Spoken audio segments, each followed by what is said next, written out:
Shalom para pemirsa sekalian, dimanapun kita berada. Selamat berjumpa lagi dengan kami, saya Alfredo Samosir, dan Bapak Gunter Sianturi, dan Bapak Chandra Silalai, dalam acara menggali firman Tuhan. Tema firman Tuhan untuk hari ini yaitu, sulitkah dapatkan jodoh atau pasangan? Shalom Bapak Gunter Sianturi. Shalom. Puji Tuhan Pak, kabar sukacita hari ini Pak ya? Ya. Amin. Begini Pak, tadi tema kita tadi ini yang kita bahas, sulitkah dapat jodoh atau pasangan? Ada beberapa pertanyaan yang akan saya berikan kepada Bapak. Pertanyaan pertama, apakah maksudnya cinta itu? Mohon penjelasannya dari Bapak. Baik. Kalau secara definisi cinta itu memang sulit dibuat, tetapi berdasarkan ciri-ciri, ya, ciri-ciri. Apakah cinta itu? Nah, di dalam cinta itu ada yang namanya suka. Jadi kita suka sama seseorang. Beda dengan kasih. Kalau kasih itu pengorbanan. Itu namanya tidak perlu suka. Nggak suka, kasih itu harus jalan. Tapi kalau cinta memang harus suka, harus ya senang memilikinya, senang di dalam pelukannya, senang bersama dengan dia, rindu kepadanya, entahkah itu laki-laki kepada perempuan atau perempuan kepada laki-laki. Yang penting dua jenis manusia, itu namanya cinta. Kemudian ada perasaan saling menghargai. Ada perasaan berkata, aku ini senang, aman dan nyaman bersama dengan engkau. Kemudian tidak takut risiko. Kemudian tidak ada perasaan bosan, selalu senang bersamanya. Kemudian tidak saling menyalahkan. Kemudian tidak memandang harta. Itulah yang namanya cinta. Kalau kasih itu tidak mengenal suka atau tak suka, bosan atau tak bosan, pokoknya segala sesuatu pengorbanan. Itulah yang namanya kasih. Dan yang kita bicarakan sekarang adalah cinta. Itulah kira-kira apa yang disebut dengan cinta. Terima kasih. Pertanyaan nomor 2 Pak, cukupkah bagi laki-laki dan perempuan berpasang-pasangan? Ya. Penjelasannya Pak. Saudara-saudara, kalau kita berbicara tentang menikah atau kawin atau berpasangan, tentu ada cinta, maka mereka mau bersatu. Walaupun juga ada pasangan yang tidak didasari cinta. Misalnya akibat orang tuanya menjodohkan karena termakan budi. Juga ada orang yang menjadi pasangan atau menikah karena harta. Ada juga karena bukan berdasarkan pertimbangan cinta, tapi karena lugu-lugu. Ada perasaan yang tidak pernah dirasakan di rumahnya. Misalnya orang tuanya kurang menyayangi dia, lalu tiba-tiba ada seorang bapak-bapak yang menyayangi dia, yang memeluk dia, rasanya seperti teduh, lalu dia seperti terperangkap. Nah, itu kira-kira yang namanya pasangan. Lalu pertanyaan, cukupkah baik laki-laki baik perempuan untuk tersedia menjadi pasangan-pasangan? Nah, ini saya ambil satu contoh di Medan. Berdasarkan sensus penduduk tahun 2020, bahwa di Medan itu yang siap untuk menikah dari umur 15 sampai 34 tahun. Maka jumlah laki-laki sekitar 3.152.359 orang. Kemudian perempuan 3.062.509 orang. Jadi kelebihan laki-laki sekitar 89.000. Berarti lebih banyak laki-laki. Jadi kalau mau mendapatkan jodoh, memang harus berjuang. Karena yang mau didapat sedikit, sedangkan yang mau mengambil banyak. atau pergi keluar, mungkin entah ke Jakarta yang kelebihan atau kemana-mana. Jadi kalau sulit dapat jodoh di Medan memang betul, karena jumlahnya yang berbeda. Tetapi kita tidak mengatakan bahwa karena itu tidak perlu menikah atau terbataslah, secara kali-kali begitu. Jadi memang laki-laki lebih banyak daripada perempuan kalau di Medan, itu atas sensus. Nah, kalau begitu apa yang harus kita buat? Nah, untuk bisa mendapat, tadi pertanyaan kita atau judul kita adalah, sulitkah mendapat teman hidup atau jodoh atau pasangan? Memang masing-masing pribadi-pribadi berbeda-beda syarat-syarat atau standar yang dia buat sebagai teman hidupnya. Standar-standar itu berhubungan dengan misalnya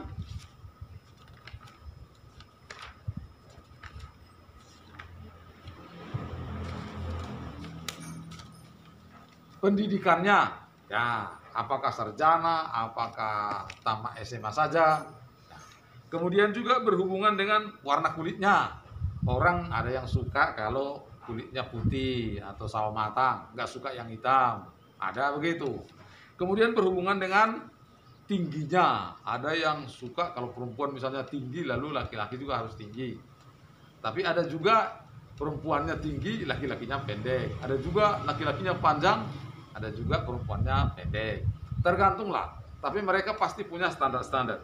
Kemudian gemuk dengan kurus, ada juga yang ingin kurus, ada juga yang tidak terlalu kurus. Nah, ada juga yang menginginkan umurnya, misalnya laki-laki lebih tua sedikit. Ada juga yang menginginkan sama, macam-macam lah. Kemudian kerjanya, ada yang tidak perlu tahu apakah kerja atau tidak. Ada yang juga mengharuskan harus orang kerja supaya nanti aku bisa terjamin masa hidupku, pikirnya. Kemudian harus dari suku yang sama misalnya. Kemudian ada juga harus dari seiman, nah begitu. Kemudian latar belakang keluarganya juga diperhatikan. Jadi kalau mau gampang dapat teman hidup, melihat fakta di lapangan. Kalau misalnya di lapangan seperti yang kita harapkan dari standar-standar yang kita buat tidak ada, atau yang ada itu menengah, atau yang ada itu second hand, ya terpaksa kita menurunkan standar kita kalau kita mau menikah atau mau mendapat pasangan. Karena sulitnya seperti itu, lah kita harus agak agresif. Mungkin kalau si perempuan dikatakan agresif atau mencari tidak pantas, tetapi paling tidak bergaul atau suka pergi ke tempat-tempat pertemuan sehingga di sana bisa berkenalan. Di samping itu, tentu ada yang paling penting adalah menjadikan Tuhan hadir atau ikut ambil bagian dalam penentuan atau mencari teman hidupnya. Percayalah, pasti akan dapat. Kita pertanyaan nomor 2 Pak ya. Ya. Pertanyaan nomor 3 Pak, gini Pak. Mengenai standar jodoh itu bagaimana Pak sebenarnya Pak? Ya. Iya. Tadi sudah kita tapakan, tapi kita tambah sedikit lagi bahwa jodoh itu tidak datang begitu saja. Ada orang berkata, ya jodoh di tangan Tuhan katanya. Ada. Jadi dia diam-diam saja. Dia punya standar, punya keinginan yang seperti apa. Nah, ada macam-macam cara di sini. Ada dulu pendeta Paul Yonggi Cho mencari teman hidup, caranya lain. Jadi ada seorang gadis yang bertanya kepada pendeta ini, bagaimana supaya ia cepat-cepat mendapat teman hidup. Lalu pendeta ini menanya, apakah kau sudah berdoa? Sudah. Bagaimana bentuk doamu? Ya Tuhan, berikanlah teman hidup yang sesuai dengan rencanamu. Jadi dia bilang, itu kurang pas. Seperti apa jodoh atau teman hidup yang kau inginkan, katanya. Ya, yang baiklah Pak, katanya. Oh, nggak jelas. Harus jelas, katanya. Misalnya, tingginya berapa? Nah, kemudian pendidikannya setingkat apa? Umurnya berapa? Warna kulitnya seperti apa? Kemudian mukanya lonjong apa bulat? Kemudian kurus atau gemuk? Duda atau masih lajang? Ditanya semua. Setelah ditanya, setelah dibuat semua standar-standar itu, maka dihayalkan atau dibayangkan sampai ia bisa melihat seperti apa jodoh yang diinginkan itu. Baru dia meminta kepada Tuhan, ya Tuhan, seperti yang kulihat inilah, berikan kepadaku, tunjukkanlah di mana orang itu, dan supaya ia datang menjumpai saya, katanya. Dan betul, satu kali pertemuan ada perlombaan kor, dan di sana bersama dengan tim dari gerejanya mereka berangkat. Dan di saat itulah ia melihat bahwa di tempat lain apa yang dia sudah bayangkan itu ada di sana si laki-lakinya. Sampai akhirnya habislah kor ini dan mereka bertemu dan mereka berkenalan dan mereka saling sapa dan saling tukar informasi, ada nomor telepon, dan itulah pergaulan mereka berlanjut dan mereka juga sampai saling suka satu dengan yang lain. Itulah cara yang lain. Kalau cara dari Alkitab, misalnya tentang Abraham mencari teman hidup, mari kita lihat dari Kejadian pasal 24.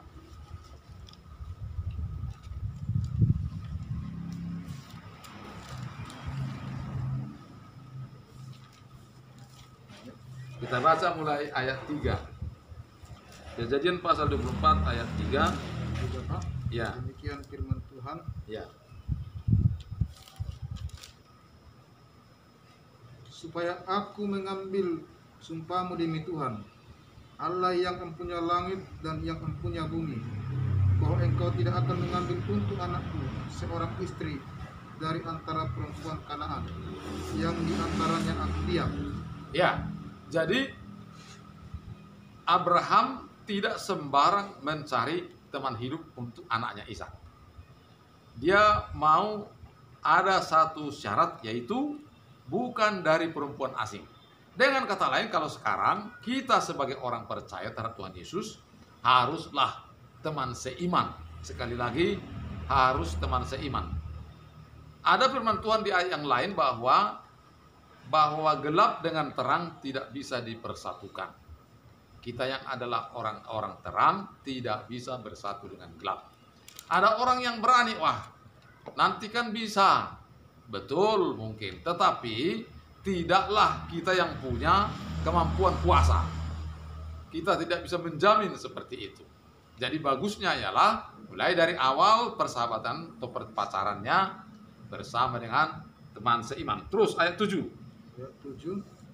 Tuhan Allah yang mempunyai langit, yang telah memanggil aku dari rumah ayahku, serta dari negeri sanak saudaraku, dan yang telah berfirman kepadaku, serta yang bersumpah kepadaku, demikian, kepada keturunanmu lah akan kuberikan negeri ini.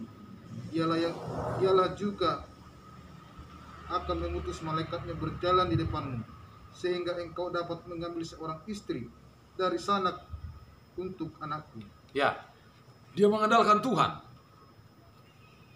Dia mencari tapi juga mengandalkan Tuhan.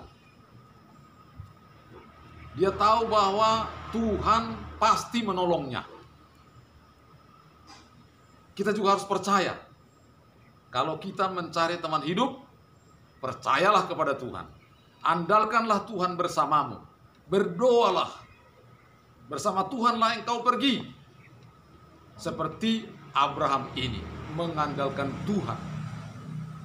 Maka perjalanannya akan lancar. Dan kalau kita lihat sampai si Ishak mendapatkan Ribka. Dan juga si Ishak mencintainya. Nah, baca lagi ayat yang ke-14.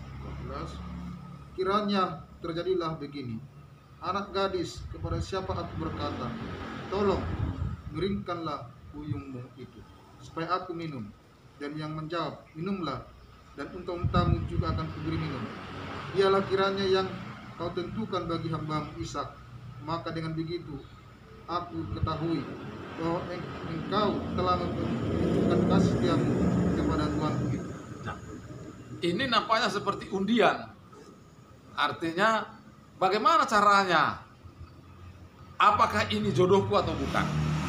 Nah, saudara, ini Abraham dengan pembantunya yang disuruh untuk mencari teman hidup bagi anaknya, itu diundi. Undiannya begini, nanti kalau kau mau jumpa kampung itu, nanti ada gadis pada sore hari pergi mengambil air.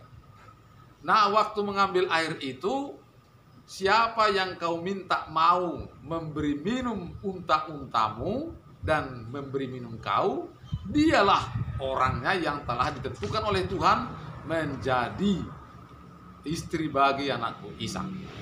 Kita juga boleh begitu. Misalnya, kalau kita mau pergi, kita bilang, kalau dia jodoh saya Tuhan, maka aku akan suka melihat dia, dan dia pun suka melihat saya. Atau dia suka dan mau kuajak ke rumahku. Bisa bermacam-macam cara kita minta dari Tuhan, dan Tuhan supaya memberkati apa yang kita buat untuk menentukan apakah ia teman hidup kita atau tidak. Supaya jangan terlalu banyak kita terlanjur, ya. Kan bisa aja kita sudah suka, dia enggak. Misalnya kita sudah habis uang, bawa nonton, bawa belanja, tahu-tahu dia bukan suka. Karena ada banyak orang sering berkata, kenapa ya? Kalau saya suka, nah laki-laki itu enggak suka. Kalau laki-laki itu suka, saya enggak suka. Kenapa bisa begitu? Nah, jadi bisa saja orang, atau kalau kita perempuan ada laki-laki, dia bukan cinta tapi ingin ya mengganti atau mengisi kekosongan waktunya mungkin. Dia diputuskan pacarnya, lalu daripada dia nggak ada apa-apa, dia pura-pura baik sama kita. Jadi untuk bisa menentukan pasti, nah itu seperti Abraham buat pakai undian. Terus ayat 16. Ayat 16. Anak gadis itu sangat cantik parasnya, seorang perawan, belum pernah bersetubuh dengan laki-laki. Ia turun ke mata air itu dan mengisi buyungnya, lalu kembali naik. Ya, kita tentu ya menginginkan juga seperti apa yang kita inginkan, ya cantik menurut kita. Dan itu tidak salah, karena menurut firman pun juga disetujui. Jadi soal cantik itu kan relatif, ya. Ada juga yang kita bilang cantik tapi dibilang orang lain jelek, tidak masalah. Kita tidak perlu semua bumi ini atau semua orang di dunia ini membilang cantik ke istri kita, nggak perlu. Yang penting kita sudah melihat cantik, yaitu relatif menurut kita dan kita suka. Maka itulah yang kita sudah ditentukan Tuhan. Kemudian ayat 58. Ayat 8. Lalu mereka memanggil Ribka dan berkata kepadanya, maukah engkau pergi beserta orang ini? Jawabnya, mau. Nah, jadi setelah kita berjumpa dan sudah tanya Tuhan, dan kita minta kalau saya tanya nanti Tuhan dia mau, ya bilanglah dia mau. Jadi tidak perlu habis biaya juga ke sana ke sini, waktu habis tahu-tahu lama-lama dia nggak mau. Karena kita bersama Tuhan, kita bisa langsung tanya. Karena kita sudah berdoa, ya Tuhan, kalau aku nanti tanya supaya dia mau, maulah dia. Dan seperti Abraham ini, pembantunya nanya, maukah kau ikut kami? Ya memang Ribka terus berkata, aku mau. Sedangkan orang tuanya masih bertanya, kalau dia mau nanti ya bawalah, tapi kalau nggak mau ya jangan dipaksa. Tapi karena sudah bersama Tuhan, dia bilang, mau. Ah, maka dibawalah. Nah, kemudian ayat 67. Lalu Ishak membawa Ribka ke dalam kemah Sarah, ibunya, dan mengambil dia menjadi istrinya. Ishak mencintainya, dan demikian ia dihiburkan setelah ibunya meninggal. Ya, jadi yang penting di sini saling mencintai, dan itu enak. Bagaimanapun nasinya enak dimasak, tapi kalau kita nggak suka, wah nasinya bisa jadi bosir, jadi alasan untuk menjadi berkelahi. Saya tidak mengatakan cantik seluruh dunia mengatakan, enggak, cantik menurut kita. Menurut saya, ya standar saya kan lain. Menurut saya kan lain. Tapi kita lihat, kita suka. Itulah yang dimaksud Tuhan dalam Kejadian pasal 2, bahwa ada istri yang sepadan. Sama hatinya, sama baiknya. Baik, itu kemudian ada pertanyaan berikutnya. Pertanyaan berikut, Pak. Pertanyaan nomor 4. Contoh percintaan di dalam Alkitab seperti apa, Pak? Ya, itulah tadi yang saya sampaikan. Bagaimana Abraham mencari teman bagi istrinya. Jadi bisa dijodohkan. Sebenarnya Ishak bukan langsung. Apalagi zaman sekarang sudah bisa langsung. Jadi ada sekarang media, baik lewat media sosial seperti Facebook, baik juga Instagram, kemudian Twitter, dan banyak lagi yang lain, maupun koran-koran dan sebagainya. Jangan terus berpikir negatif. Yang penting kita bisa mawas diri. Misalnya, terus dia minta, kita mau jumpalah. Di mana jumpanya? Jauhlah di kebun kelapa sawit katanya. Jangan mau. Tapi dikirim fotonya, kemudian kita tahu di mana dia kuliah, kita tahu di mana dia kerja, ya kita selidiki dulu. Betulkah dia di sana kerja? Lalu dikasih fotonya dari jauh, kita lihat. Oh, itu dia. Oh, itu dia. Lalu kita tanya kawan-kawannya, kemudian kita dapat informasi lebih banyak sampai jelas siapa dia.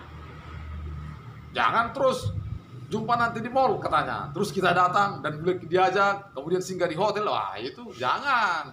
Itu nggak bisa. Tapi bukan berarti setiap masalah yang terjadi seperti karena Facebook itu lalu semua begitu. Enggak, banyak orang yang dapat jodoh dari situ. Bukan berarti itu saja cara. Kalau kawan pun juga kita minta tolong untuk mencari, bisa juga. Kan bukan berarti terus jadi. Tapi berteman, begitu. Setelah berteman kan kita punya kemampuan mengerti siapa dia. Lalu mungkin timbul rasa suka. Di gereja kah, di mall kah, di retreat kah, di angkot kah. Nah, banyak cara. Jadi kalau seperti tadi ada hamba Tuhan atau Abraham yang bisa mencari jodoh karena dijodohkan Abraham anaknya, bisa karena Tuhan hadir. Tahu Tuhan apa yang suka pada si Ishak, yaitu seperti yang ada pada Ribka. Nah, kita mungkin juga perlu lihat bagaimana kata firman Tuhan yang lain. Amsal pasal 6 ayat 25. Janganlah mengingini kecantikannya dalam hatimu, janganlah terpikat oleh bulu matanya. Nah, memang awalnya mungkin, tapi standar untuk langgeng tidak tergantung cantiknya dan bulu matanya. Karena satu saat dia akan berubah, keriput nanti. Jadi dasar kedua daripada pernikahan bukan lagi cinta, tapi kasih. Kasih. Kasih itu tidak mengenal syarat-syarat, tidak. Karena memang saya mengasihi, jadi ya tidak ada syarat-syarat. Kasih saya terus mengalir begitu. Mau dia baik atau nggak baik, ya saya terus mengasihi. Karena kasih saya tidak bisa dibatasi, tidak bisa ditunda. Tapi untuk pertama mungkin bisa. Tapi untuk dasar kekal rumah tangga bukan cinta, tapi kasih. Makanya di sini dibilang jangan berdasar kepada cantik dan bulu mata. Kemudian Amsal 31 ayat 30. 31 Ayat 30. Kemolekan adalah bohong dan kecantikan adalah sia-sia, tetapi istri yang takut akan Tuhan dipuji-puji. Nah, kalau menurut standar tadi sudah bertuhan yang utama, sudah bagus. Tapi ada juga waktu kita mencari yang sudah kenal Tuhan dan kerja dan cantik, nggak ada. Lalu kita lihat dia baik, lalu kita bawa dia dekat kepada Tuhan dan dia mau. Jadi katanya di sini bahwa cantik itu sia-sia, tapi takut akan Tuhan itulah yang baik. Nah, ujungnya yang menjadi dasar kita dalam pernikahan adalah takut akan Tuhan. Jenis-jenis cinta bisa kita lihat misalnya. Ada cinta monyet. Kita tidak begitu. Kita tidak cinta kilat yang sebentar cinta sebentar lagi, tidak. itu namanya cinta mengisi waktu kosong. Tidak begitu. Sementara dari sini ke Siantar supaya ada teman ngomong lalu kita suka. Tapi setelah beberapa lama nggak suka, tidak. Kemudian ada cinta buta. Tidak mengenal usia, tidak mengenal apa-apa. Yang penting dia suka. Tidak begitu. Ini kebanyakan pada remaja-remaja yang masih puber nabangotai. Jadi itu tidak bisa langsung, harus dijaga. Karena dia lugu. Jadi kalau dia cinta kepada seseorang, jangan biarkan. Dia belum ngerti. Dia itu masih naluri pubernya yang berjalan, yang bergerak. Kalau dia masih SMP itu kalau ada misalnya om-om yang bisa apa di raba-raba punggungnya dia lus-lus, itu dah menggelepar-gelepar itu. Orang tua harus tanggap di sini bahwa anak ini masih rapuh dan belum stabil, masih labil. Kemudian ada juga cinta yang dipaksa, seperti misalnya orang tua yang karena termakan budi dengan si pihak pria lalu dipaksa anaknya ke sana. Nah, saudaraku, kebahagiaan itulah yang paling tertinggi. Jadi kalau dikawinkan secara terpaksa, Tuhan pun tidak setuju. Tuhan tidak pernah mengadakan pemaksaan kepada siapapun untuk kau ke sana, enggak. Kita bebas memilih siapapun yang kita mau. Dan resikonya kita yang nanggung. Makanya kalau orang tua pun membuat paksaan juga tidak cocok dengan firman Tuhan.